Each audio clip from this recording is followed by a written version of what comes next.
오늘 말씀은 출애굽기 2장 23절부터 25절까지의 말씀입니다. 여러 해 후에 애굽 왕은 죽었고 이스라엘 자손은 고된 노동으로 말미암아 탄식하며 부르짖으니 그 고된 노동으로 말미암아 부르짖는 소리가 하나님께 상달된지라. 하나님이 그들의 고통 소리를 들으시고 하나님이 아브라함과 이삭과 야곱에게 세운 그의 언약을 기억하사 하나님이 이스라엘 자손을 돌아보셨고 하나님이 그들을 기억하셨더라. 여러 해 후에 즉 40년이 지났습니다. 모세가 애굽 사람을 때려서 죽인 다음에 미디안으로 갔죠. 그곳에서 이제 40년이 흘러서 목자로서 40년의 생활을 했을 때 왕이 죽었고 그 다음에 이스라엘 자손들은 40년 동안 계속 고된 노동 가운데 시달렸습니다. 그래서 이들이 신음하고 탄식하면서 하나님께 부르짖었습니다. 고된 노동으로 말미암아 부르짖는 소리가 하나님께 상달된지라.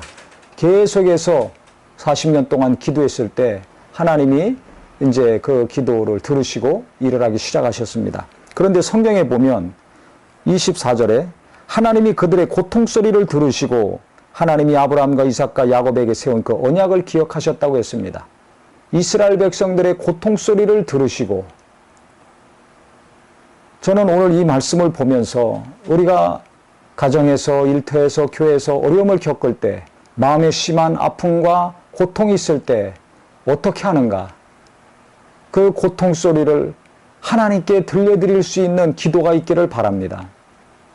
이 시대는 마음이 어려우면, 힘든 일이 있으면 기도로 해결하려고 하지 않고 하나님을 의지해서 해결하려고 하는 것보다 눈에 보이는 것으로 해결하려고 하는 경우가 많습니다. 아니면 내 육체의 감각에 평안을 주고 좋은 감정을 주고 하는 것으로 해결하려고 하고 마음의 내적인 고통을 잊으려고 하는 경우가 대부분입니다.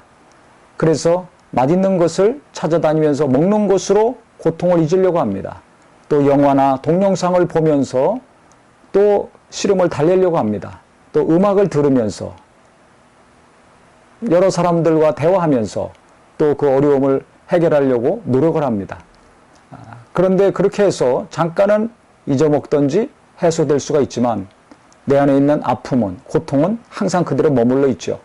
그래서 맛있는 거 찾는 사람은 계속 먹는 것에 심취해 있고, 듣는 것에 빠져 있는 사람은 계속 새로운 것을 들으려고 하고, 보는 것에 취해 있는 사람은 계속 극장을 다니든지 아니면 여행을 다니든지 무언가 눈에 들어오는 신경을 통하여서 자기를 안정시키려고 노력합니다.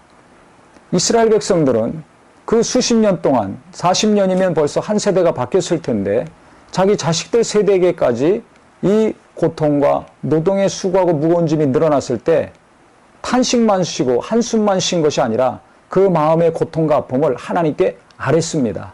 그래서 부르짖었다, 기도했다, 간구했다라고 성경은 표현하지 않고 고통 소리가 하나님께 전달됐다. 하나님이 기도를 들으시고 간구를 들으신 것이 아니라 고통 소리를 들으셨다고 했습니다. 그러니까 이들은 정말 한숨과 탄식 나올 수밖에 없는 상황인데 탄식하면서 하나님께 그 마음의 고통, 울분, 분노, 좌절, 괴로움, 이 모든 감정들을 하나님께 다 쏟아낸 것입니다.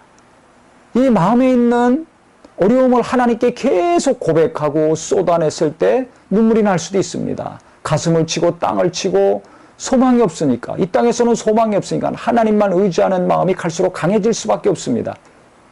그래서 부르짖는 기도, 마음의 우울함과 분노와 아픔과 어려움을 하나님께 그대로 쏟아내는 기도를 해보신 분은 알지만 이와 같은 자기 자신의 고통을 하나님께 부르짖음으로 기도하신 결과는 어떻게 됩니까? 마음에 평안이 오죠. 왜 그렇습니까? 내가 퍼내서 그렇습니다. 계속 하나님께 펌프질을 하면서 기도로 내 안에 있는 감정, 어느 누구한테도 말할 수 없는 이 아픔을 계속 하나님께 아뢰고, 부르짖는다는 것은 힘을 다해서 전심으로 하는 것입니다. 그러니까 마음을 다하고 뜻을 다하고 힘을 다해서 하나님께 집중적으로 계속 간구하다 보면 내 안에 있는 고통이 하나님께로 옮겨집니다. 예수님이 말씀하신 것처럼 수고하고 무거운 짐진 자들아 다 내게로 오라 하신 것처럼 이 마음의 짐이 자식의 짐, 남편의 짐, 교회의 짐, 어느 성도의 짐, 사업의 짐, 내 자신의 연약함의 그 무거운 짐덩어리가 계속 간절히 하나님께 기도하다 보면 내게서 하나님께로 옮겨지는 것을 내가 알 수가 있습니다. 그래서 어느 순간에 마음이 평안해지고 안식을 얻게 됩니다. 먹는 것으로, 보는 것으로, 듣는 것으로, 다니거나 쇼핑하는 것으로도 해결되지 못한 내 영혼이 간절히 기도했을 때 평안해지고 시원해지고 잠잠해지는 것을 체험할 수가 있습니다.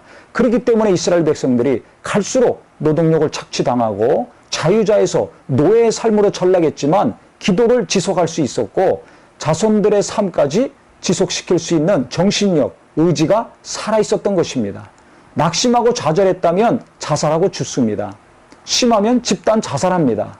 그런데 이들은 자살하지 않았습니다. 가족이 같이 동반 자살, 지파별로 민족이 동반 자살하지 않았습니다. 계속 기도하는 힘, 계속 하나님을 의지하는 힘, 이 육체적으로는 힘들고 정신적으로 내적으로 힘들지만 이 정신이 살아있고 믿음이 살아있고 의지가 살아있는 것을 어떻게 계속 지속할 수 있었는가? 마음의 고통을, 아픔을, 분노를, 절망을 담고 살지 아니하고 하나님께 계속 퍼냈을 때, 부르짖는 기도를 통해서 하나님께 아뢰었을 때 그 마음에 하나님의 도우심이, 정신이 살아있고 믿음이 살아있고 말씀을 붙드는 거룩한 열정이 지속이 될 수 있었던 것입니다. 그래서 때가 참에 하나님이 모세라는 지도자를 통해서 이스라엘 백성들을 인도하시게 됩니다. 오늘 이 시대에 정말 여러 가지 문제로 말미암아 내 마음이 무거워지고 자꾸 아픈 것들, 괴로운 것들이 쌓이고 있습니까? 괴로워만 하지 말고 누구 탓이나 원망하지 말고 좌절해서 어떻게 삶을 마감해야 될지, 어떻게 관계를 끊어야 될지만 생각하지 마시고 하나님께 오늘부터 기도할 수 있는 은혜가 있기를 바랍니다. 내 안에 있는 감정 그대로 하나님 앞에 솔직하게 있는 그대로 계속 아랜다면 하나님이 위로해 주시고 평강으로 인도해 주실 것입니다. 한나가 마음의 슬픔을 가지고 하나님께 눈물로 술 취한 여인 취급받으면서 간절히 기도했을 때 위대한 지도자 사무엘을 잉태하고 출산시키지 않았습니까? 야복강가에서 야곱이 목숨이 위태롭고 온 가족의 목숨이 위태로운 상황이었지만 그가 환도뼈가 부러질 정도로 천사와 씨름하며 몸부림쳤을 때 하나님이 살려주셨습니다.